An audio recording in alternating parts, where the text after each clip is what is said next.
Assalamualaikum warahmatullahi wabarakatuh.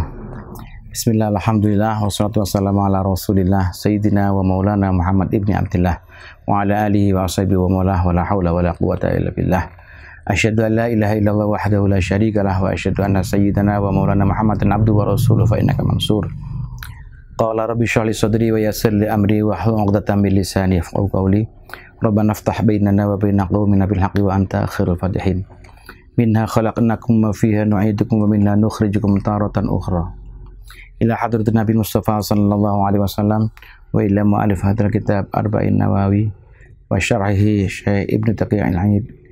Annallaha yatawassaw ma birrahmah wal maghfirah. Wa annallaha yu'tina 'uluman nabiyyah min ad-dunya ila al-qiyamah. Sya'ulana wa lahumul Fatihah. A'udzu billahi minasyaitonir rajim. Bismillahirrahmanirrahim. Alhamdulillahirabbil alamin arrahmanir rahim maliki yaumiddin. Iyyaka na'budu wa iyyaka nasta'in. Ihdinas siratal mustaqim. Shiratal ladzina an'amta 'alaihim ghairil maghdubi 'alaihim waladdallin. Amin. Hadirin para pemirsa yang dirahmati Allah Subhanahu wa taala, para santri Pondok Pesantren Darul Ukhwah dan mahasiswa-mahasiswi Universitas Nahdlatul Ulama Indonesia, UNUSIA Jakarta, dimanapun Anda berada. Pada pertemuan kali ini kita akan mengaji dan mengkaji hadis yang ke-13 dalam kitab Arba'in Nawawi. Saya bacakan Bismillahirrahmanirrahim. Al-haditsu tsalits asyar. Hadis yang ke-13. Ngan Abi Hamzata Anas ibni Malik radhiyallahu taala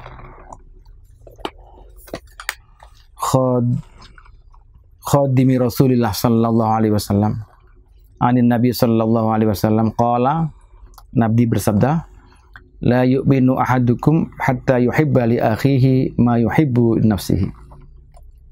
Tidak dikatakan orang mukmin yang sempurna salah satu kalian hatta yuhibba li akhihi, sampai dia mencintai saudaranya, ma yuhibbu li nafsihi, sebagaimana dia mencintai kepada dirinya sendiri.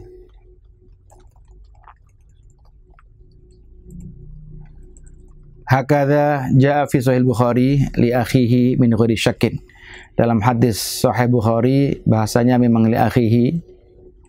Wa jaa fi Sahih Muslim, tetapi dalam kalimat Sahih Muslim hatta yuhibba li akhi aw li jarihi ala syak. Mungkin bahasanya bukan li nafs, bukan li akhihi, tetapi ada kata-kata li jarihi, sampai dia mencintai kepada tetangganya sebagaimana dia mencintai dirinya sendiri, maksudnya begitu. Ulama mengambil pelajaran dari hadis yang pendek ini. La yu'minu minal imanit tami.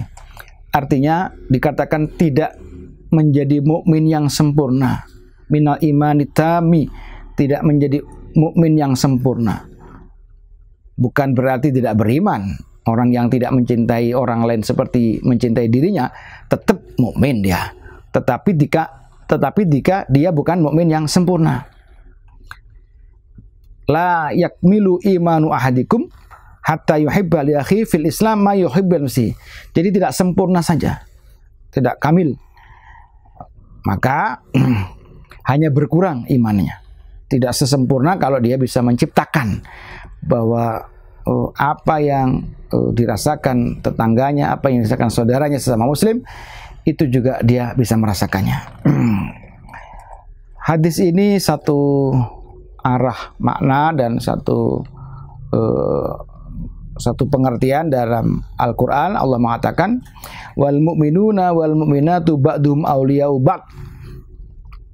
Orang mukmin dan orang mukminat, orang perempuan sebagian dengan yang lain itu menjadi penolong.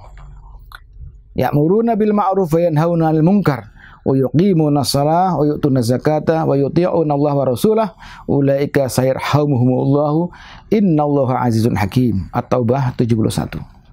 Jadi memang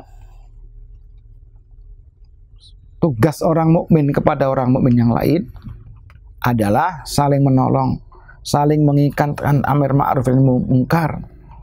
Kemudian maka tidak boleh ada dendam di antara kita. Saling menyayangi itu merasakan apa yang kita rasakan, apalagi kemudian naik menjadi dendam. Itu tidak boleh. Kemudian apalagi menjadi benci, naik lagi menjadi bermusuhan, itu tidak boleh. Karena memang di dalam hadis itu juga mengandung bahwa al-mu'minuna kal jasadil wahid, bahwa orang mukmin dengan yang lain itu seperti satu tubuh. Idza ishtaka minhu udwan tada'a lahu sa'irul jasadi bil humma wasar. Apabila ada yang sakit dari anggota tubuh kita, maka kemudian semuanya merasakan sakit dengan panas dan nggak bisa tidur malam. Para hadirin, para pemirsa yang dirahmati Allah SWT, anak-anakku semuanya, mahasiswa Unusia dan pondok pesantren Darul Ukhwah yang dirahmati Allah SWT. Kebencian itu tidak boleh, iri juga tidak boleh. Iri di dalam Islam, la hasada fi isnaini, boleh kecuali di dalam dua hal. Apa itu? Rajulin atahu malan fasalatu ala halakadi fil haqqi. Boleh iri kepada orang yang kaya tetapi dia loman. Orang kaya dermawan. Itu kita iri. Iri dalam arti ghibtah ya, bukan iri ingin menghilangkan itu, tetapi kepingin seperti orang itu. Yang pertama. Yang kedua, warajulin atahul hikmah fahuwa yaqdi biha wa yu'allimuha. Ada seseorang yang diberikan ilmu oleh Allah dan kemudian ilmu itu diajarkan kepada orang lain. Jadi kalau iri dalam arti ghibtah kepada orang lain yang diberikan harta dan dia dermawan, atau iri kepada orang lain diberi ilmu dan dia mau mengajar, itu boleh.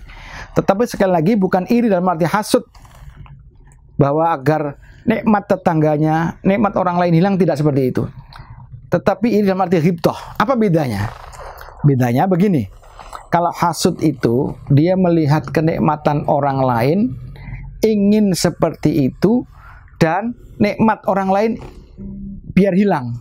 Itu hasud namanya. Jadi seakan-akan dia sendiri yang dikasih nikmat Allah. Nggak bisa. Tapi kalau ghibtah, itu adalah melihat kenikmatan orang lain, apakah harta, apakah ilmu, dia kagum, dia senang, dan dia berdoa kepada Allah agar diberikan seperti orang itu, agar diberikan seperti yang diberikan kepada orang itu, tetapi tidak mengharapkan nikmatnya orang yang menyerupai kita itu, yang agar serupa kita itu hilang. Itu namanya ghibtah. Maka oleh karena itu, maka inilah yang mungkin bisa yang kita irikan. Wa fi dzalika falyatanafasil mutanafisun. Itulah barangkali yang patut kita berlomba-lomba. Berlomba-lomba di dalam kedermawanan, berlomba-lomba di dalam mendapatkan ilmu. Hadirin para mahasiswa dan para santri Darul Ukhwah yang dirahmati Allah Subhanahu wa taala. Banyak sekali di antara kita yang ingin menjadi orang hebat, tetapi dengan cara tidak hebat. Pengen menjadi orang mulia, tetapi kadang-kadang jalan yang ditempuh tidak menjadi mulia. Apalagi kalau kemudian kita tidak bisa menata hati, maka kadang-kadang ada teman sejawat yang lebih cepat berhasil. Ada tetangga yang lebih cepat diberikan kemuliaan oleh Allah Subhanahu wa taala.